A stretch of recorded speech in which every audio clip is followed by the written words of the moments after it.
1976, the United States celebrated their bicentennial, 200 years since the adoption of the Declaration of Independence. And to celebrate, the American Freedom Train ran across the country. I wasn't around then, but I do have a ticket of the American Freedom Train on my desk, thanks to my father-in-law who found it. Now it's America's semi-quincentennial. That's 250, by the way. What are the railroads doing to celebrate? Well, lots of different railroads are doing lots of different things. This past Saturday, we made a video about the Washington Metro, how they celebrated the past and the future. Upcoming weekend, I'm really excited to share with you a video from Philadelphia. But today, I want to show you a few of the other America 250 trains that I saw running in and around Washington, D.C. Let's start with perhaps the most controversial one. Of course, I'm talking about the wrapped NextGen Acela. All right, let's start with the positives. First of all, it's really exciting that the NextGen Acela hasn't even been in service for a year yet, and they already have a special wrap. Plus, that dark gray front looks really cool. I mean, I wouldn't be opposed to seeing more of that. It's the sides that some people have issues with. One side just says revolutionary, which I think is kind of clever.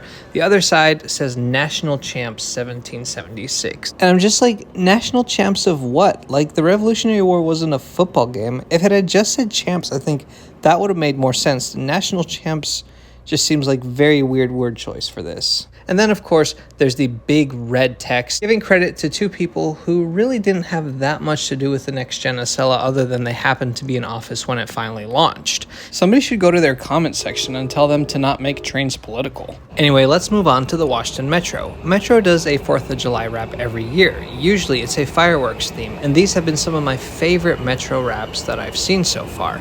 This year, they're going for something simpler.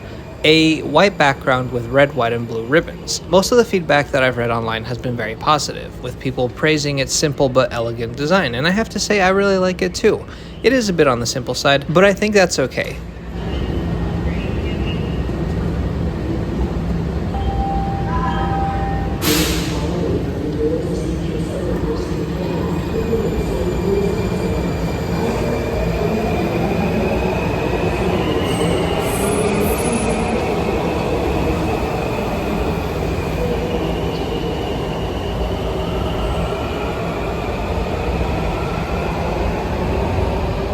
What I especially like is that this year there's a matching Smart Trip card. The previous years that I've lived here, there hasn't been a Smart Trip card for the 4th of July, and whenever they do the Cherry Blossom Smart Trip, it always has a different design than the actual train. So it's kind of fun to have a card and a train that match this time.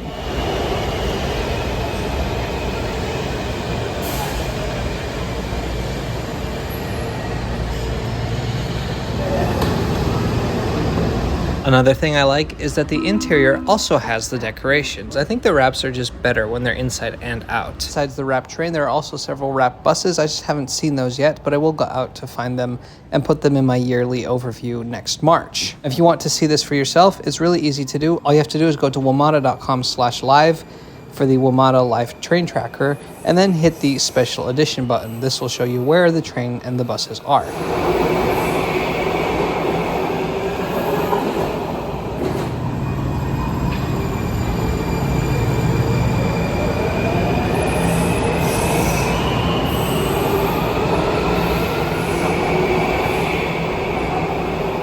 And while you're on the lookout, keep an eye out for the 50th anniversary wrap, which debuted in March. I saw it as recently as last week on the blue, orange, and silver lines. However, I don't believe it's tracking on the Track Your Train map. Now, those first two trains were certainly unique, but this last one I think is my best catch because the Acela runs on the Northeast Corridor, and it's been running for over a month. Once you know its schedule, you can catch it. Same for the Metro wrap. It runs every day and on one of the 6 Metro lines, so you can track it.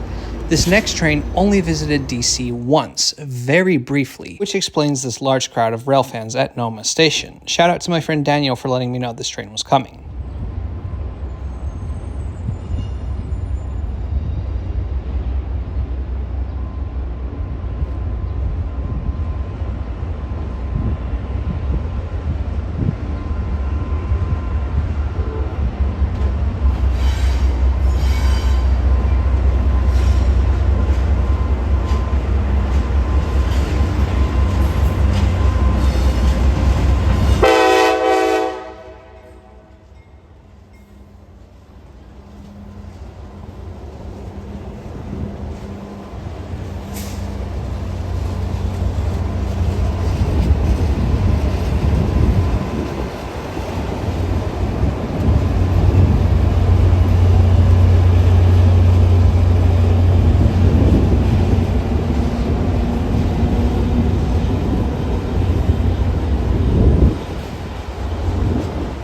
Up front are two Waptec CM44AH locomotives, number 250 and number 2026, which were both painted in CSX's Waycross, Georgia facility with their own unique American flag decorations. Behind them are CSX 1 and 2, F40PH locomotives that CSX got from Amtrak in exchange for some switcher locomotives.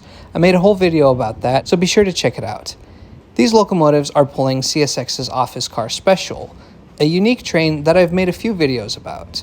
These are old passenger cars that have been put together and painted in the livery of the Baltimore and Ohio, one of the fallen flag railroads whose network CSX has inherited. Office Car Special carries company executives and distinguished guests across the country, and in this case, the week before July 4th, they were running from Georgia to Washington, D.C. to do a loop around the Capitol to celebrate the 250th.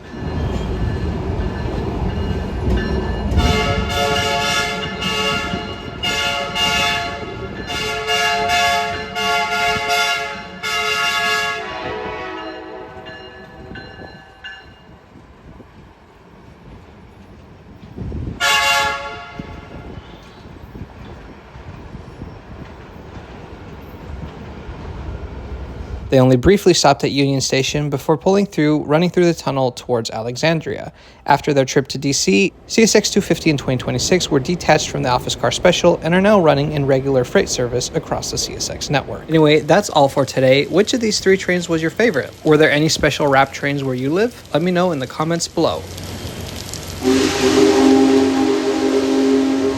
Thanks for watching today. Remember, this coming weekend, I've got a very special video planned. You won't want to miss it, so please subscribe to Trains Are Awesome if you haven't already. We'll see you next time.